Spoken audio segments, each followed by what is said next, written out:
नमस्कार, शाम के 4 बजने वाले वक्त है फास्ट एंड फैक्ट्स का। फास्ट एंड फैक्ट्स में देखिए आज की तमाम बड़ी खबरें पूरी रिसर्च के साथ। मैं हूं सचिन और मेरे साथ हैं अदिति। नमस्कार, शुरुआत करते हैं इस वक्त की बड़ी खबर के साथ। राजस्थान के अलवर से एक दिल दहला देने वाला वीडियो सामने आया है। अलवर बाईपास पर डिवाइडर पर दो लोग खड़े थे कि एक अनियंत्रित टेम्पो उन्हें कुचल के चला गया। ये पूरी घटना सीसीटीवी में रिकॉर्ड हो गई। हादसे में एक व्यक्ति की मौत हो गई। मृतक का नाम नितिन है और ये निजी फाइनेंस कंपनी में काम करता था। इस दिन भी ये कंपनी के काम से बाहर निकला था, लेकिन हादसे का शिकार हो गया। ये वीडियो 2 दिन पहले का है, यानी 10 अक्टूबर का ये वीडियो है जो हम आपको दिखा रहे हैं। जी मीडिया संवाददाता जुगल गांधी इस वक्त हमारे साथ फोन लाइन पर जुड़ गए हैं। जुगल, ये वीडियो हम देख रहे हैं, बहुत ही दिल दहला देने वाला वीडियो। क्या ताजा जानकारी है आपके पास? जी मैं बताना चाहूंगा, यह जो हादसा सामने आया है ये हालांकि 2 दिन पहले की घटना है, लेकिन आज जो सीसीटीवी फुटेज में ये सब देखने को मिला, जो एक गाड़ी है टाटा 407 जैसी लग रही है, जो अनियंत्रित होकर के चल रही है या लापरवाही का है, उसमें एक बड़ा हादसा सामने आता है। और नितिन कुमार को एक युवा लड़का है जिसकी 6 माह पहले ही शादी हुई है और उसकी एक्सीडेंट में मौत हो जाती है। अभी तक की जो ताजा जानकारी है मैं उसमें बताना चाहूंगा कि पुलिस हालांकि उस गाड़ी को अभी तक तलाश नहीं कर पाई है जिसने ये एक्सीडेंट किया। उसी तलाश में सीसीटीवी फुटेज के आधार पर जांच की जा रही है।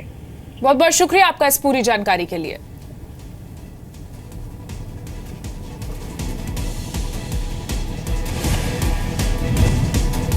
अगली खबर का रुख करते हैं। जम्मू कश्मीर के पंपोर में 57 घंटे बाद आतंकियों से मुठभेड़ खत्म हो गई है। मुठभेड़ में कल 2 आतंकी मारे गए। दोनों आतंकियों के शव भी बरामद हो गए हैं। एक आतंकी कल मारा गया था, जबकि दूसरे को आज सुबह मार गिराया गया। आज सुबह सेना ने फाइनल असॉल्ट शुरू किया। बिल्डिंग पर मोटार और रॉकेट लॉन्चर से निशाना साधा गया। कार्रवाई में पैरा कमांडोज का भी इस्तेमाल किया गया। ये वाला बहुत टीडियस ऑपरेशन होता है। टीडियस मतलब कि इसके अंदर में टाइम लगता है, क्योंकि 60 कमरे थे 6 फ्लोर्स के ऊपर में। हर एक कमरे के अंदर अटैच बाथरूम है। दैट अमाउंट टू 120 कमरे और हर एक कमरे की ड्रिल बराबर है। इसी कारण से इसके अंदर में सारा टाइम लगता है, because things are not that simple. धीरे धीरे उनके अम्नेशन को खत्म होने दीजिए, फिर उनके राशन को खत्म होने दीजिए और फिर उनको खुद थकान के मारे सोने दीजिए। उसके बाद आप उनको न्यूट्रलाइज कर लीजिए। सोमवार सुबह 6 बजे के करीब आतंकी ईडीआई इमारत में दाखिल हो गए थे। कहा जा रहा है कि आतंकी बिल्डिंग के पीछे नदी के जरिए इमारत में दाखिल हुए थे। मुठभेड़ की शुरुआत में आतंकियों की गोली से सेना का एक जवान घायल हो गया। कल सुरक्षा बलों की फायरिंग में एक आतंकी मारा गया। ईडीआई इमारत पर 8 महीनों में आतंकियों का यह दूसरा हमला है। फरवरी में हुए हमले में 5 सैनिक शहीद हुए थे, जबकि 3 आतंकियों को सुरक्षा बलों ने ढेर किया था। दशहरे के मौके पर लखनऊ में पीएम मोदी के भाषण पर सियासत हो रही है। पीएम के श्री राम कहने पर विपक्ष सवाल उठा रहा है। जय जय श्री राम। लखनऊ के ऐशबाग में पीएम का जय श्री राम का जय घोष विपक्ष को पसंद नहीं आया। विपक्ष पीएम के ऊपर ध्रुवीकरण की राजनीति करने का आरोप लगा रहा है। कुछ पार्टियां ये भी कह रही हैं कि वोट के लिए पीएम ने राम का नाम लिया। उत्तर प्रदेश के चुनाव की वजह से लखनऊ में जाके आप जय श्री राम बोल रहे हैं। आपकी आस्था है कि नहीं है मैं ये नहीं जानता हूँ, लेकिन मैं इतना ज़रूर जानता हूँ कि जय श्री राम के नाम पर आप उत्तर प्रदेश के लोगों से वोट हासिल करना चाहते हैं। देखिए, इसमें कोई आश्चर्य की बात नहीं है, कोई नई बात भी नहीं है। वो हमारे प्रधानमंत्री जी सोते जागते खाते पीटते उठते बैठते वो ध्रुवीकरण की ही राजनीति करते हैं। राम को मानने वाले हैं, जो राम के भक्त हैं, वो भी तो उनके लिए कुछ करना है। और रामलीला में अगर प्रधानमंत्री जय श्री राम नहीं कहेंगे तो और क्या कहेंगे? विजयदशमी के मौके पर पीएम आमतौर पर दिल्ली की रामलीला में रावण का दहन करते हैं। दशहरे के मौके पर पहली बार कोई प्रधानमंत्री लखनऊ की रामलीला के कार्यक्रम में शामिल हुए। पीएम ने अपने भाषण की शुरुआत और आखिर में जय श्री राम का जय घोष दिया था। हाल के दिनों में कांग्रेस उपाध्यक्ष राहुल गांधी ने भी अयोध्या का दौरा किया था। वहीं समाजवादी पार्टी की सरकार ने भी अयोध्या आने वाले राम भक्तों के लिए सुविधाओं की शुरुआत की। केरल के कुन्नूर में राजनीतिक हिंसा का दौर जारी है। आज बीजेपी के एक कार्यकर्ता की हत्या कर दी गई। कन्नूर के पिनराई में पेट्रोल पंप के पास 25 साल के बीजेपी कार्यकर्ता प्रेनित की हत्या कर दी गई। पिनराई राज्य के मुख्यमंत्री पिनराई विजयन का शहर है। यही वजह है कि बीजेपी सीधे सीधे मुख्यमंत्री विजयन पर सवाल उठा रही है, लेकिन सीपीएम का कहना है कि आरएसएस हत्या की राजनीति कर रहा है।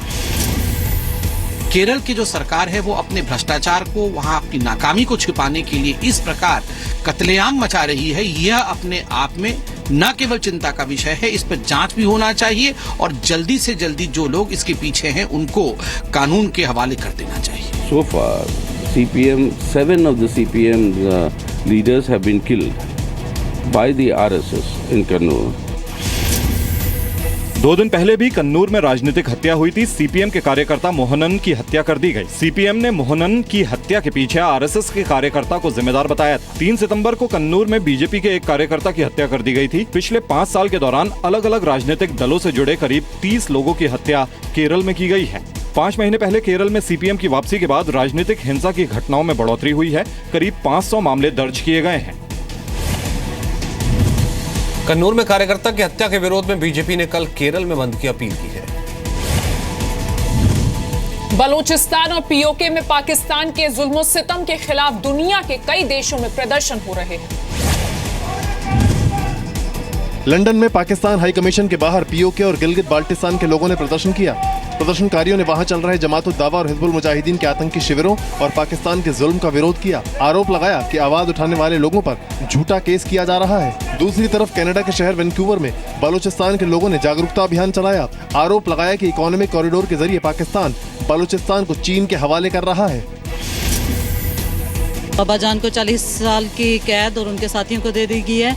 ये जुल्म है। ये हमारे जो लोग बात करना चाहते हैं, क्यों इतना जुल्म है ऐसे लोगों पे? नाजी कैंप्स में नाजी जो कंसंट्रेशन कैंप्स रहे हैं, उनसे भी ज़्यादा बुरी हालत है इस वक्त बलूचिस्तान की। तो जाहिर है कि ये हकीकत है। बलूचिस्तान और पीओके में लोग पाकिस्तान के कब्जे का विरोध कर रहे हैं। बलूचिस्तान और पीओके के लोगों का आरोप है कि पाकिस्तान उनके प्राकृतिक संसाधनों का दुरुपयोग कर रहा है। बलूचिस्तान और पीओके के लोग चीन पाकिस्तान इकोनॉमिक कॉरिडोर का भी विरोध कर रहे हैं। बलूचिस्तान के लोगों का आरोप है कि जब से पीएम मोदी ने अपने भाषण में बलूचिस्तान का जिक्र किया, तब से पाकिस्तानी सेना का जुल्म और बढ़ गया है। रक्षा मंत्री मनोहर पर्रिकर ने कहा है कि पाकिस्तान के खिलाफ पहली बार ये सर्जिकल स्ट्राइक हुई है। मुंबई में एक कार्यक्रम के दौरान मनोहर पर्रिकर ने कहा कि उनकी जानकारी के मुताबिक पहली बार सर्जिकल स्ट्राइक हुई है। पर्रिकर के मुताबिक कांग्रेस जिस सर्जिकल स्ट्राइक की बात कर रहे हैं वो बॉर्डर एक्शन टीम की कार्रवाई है जो आमतौर पर चलती रहती है।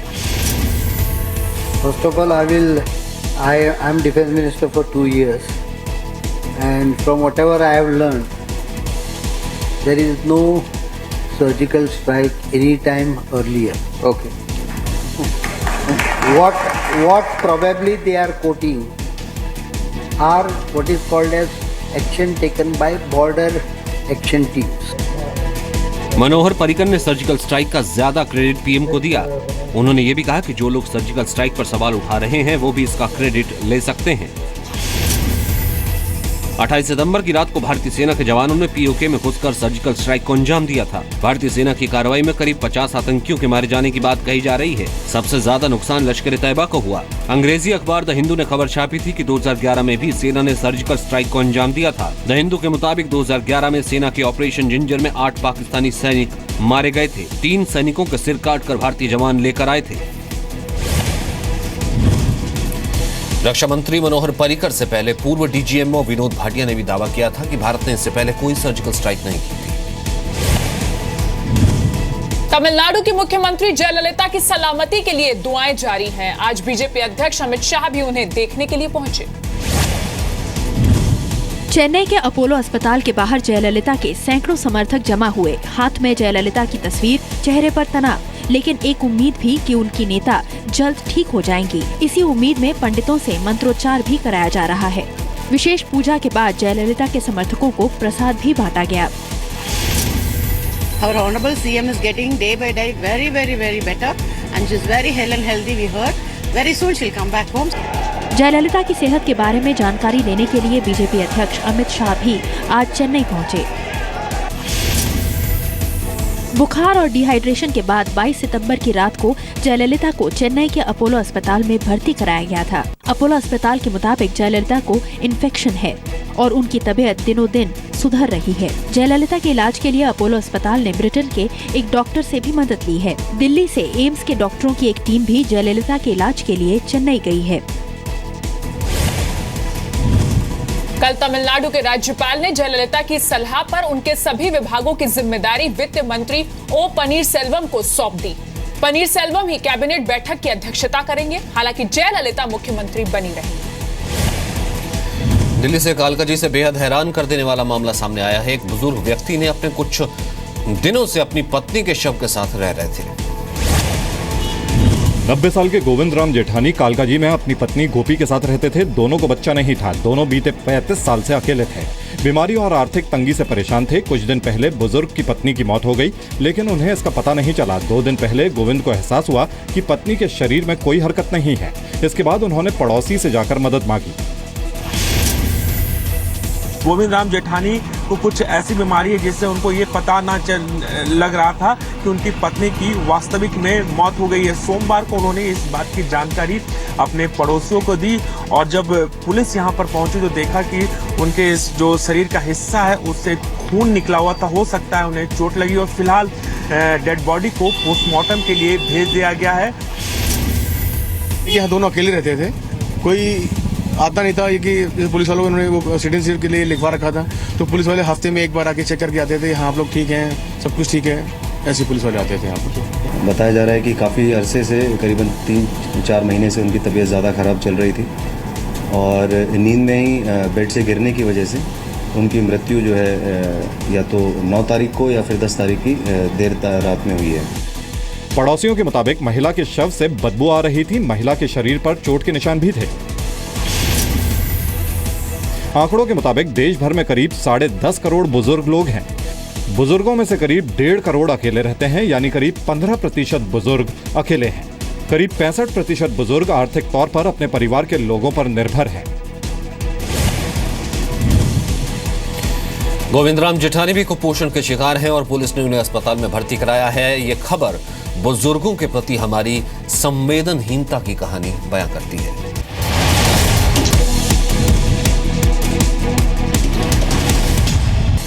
देश में चीन के पटाखों पर बैन लगाया गया है, लेकिन इसके बावजूद दिल्ली में चीन के पटाखे बिक रहे हैं। दिल्ली के सदर बाजार में चीनी पटाखे बिक रहे हैं। कोई पहचान ना सके इसलिए इन पटाखों पर मेड इन इंडिया लेबल लगाया गया है। तो चिंता की बात यह है कि चाइना के पटाखे अब मेड इन इंडिया के ब्रांड के साथ दिल्ली के बाजारों में बिक रहे हैं, जो कहीं न कहीं सरकार ने बैन लगाया है उसको खता बता रहे हैं। एक अनुमान के मुताबिक भारतीय बाजार में करीब 1500 करोड़ की लागत के चीनी पटाखे हर साल बिकते हैं। दिल्ली जोन में अब तक डायरेक्टर ऑफ रेवेन्यू इंटेलिजेंस ने 11 करोड़ रुपए के पटाखे बरामद किए हैं। चीन का पटाखा बाजार करीब 30,000 करोड़ रुपए का है। ये भारत के पटाखा उद्योग के लिए बहुत बड़ा खतरा है। चीन का पटाखा बाजार भारत के मुकाबले करीब 13 गुना ज्यादा है। चीन के पटाखे आमतौर पर खिलौने और इलेक्ट्रॉनिक सामान के नाम पर अवैध तरीके से भारत में लाए जाते हैं। दिवाली के दौरान भारत में करीब 1500 करोड़ के चीनी पटाखे लाए जाते हैं।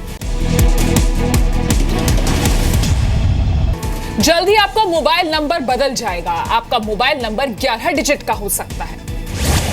जी मीडिया को मिली एक्सक्लूसिव जानकारी के मुताबिक दूरसंचार विभाग के पास 10 नंबर की सीरीज तेजी से खत्म हो रही है। इसीलिए मोबाइल नंबर 11 डिजिट का किए जाने पर विचार किया जा रहा है। एक नई टेलीकॉम कंपनी के आने से ग्राहकों की संख्या में तेजी से इजाफा हो रहा है। कंपनी का 1 साल में 10 करोड़ ग्राहक जोड़ने का लक्ष्य है। इसके लिए बड़ी संख्या में नंबर जारी करने पड़ेंगे। लेकिन दूरसंचार विभाग के पास इन्हें अलॉट करने के लिए नंबर जो है उपलब्ध नहीं है।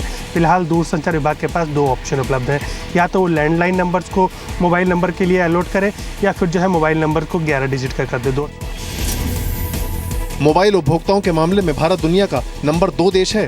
देश में फिलहाल 100 करोड़ मोबाइल उपभोक्ता हैं। 2020 तक ग्राहकों की संख्या बढ़कर 140 करोड़ होने की उम्मीद है। इस साल के अंत तक भारत में सबसे ज्यादा स्मार्टफोन यूजर्स हो जाएंगे।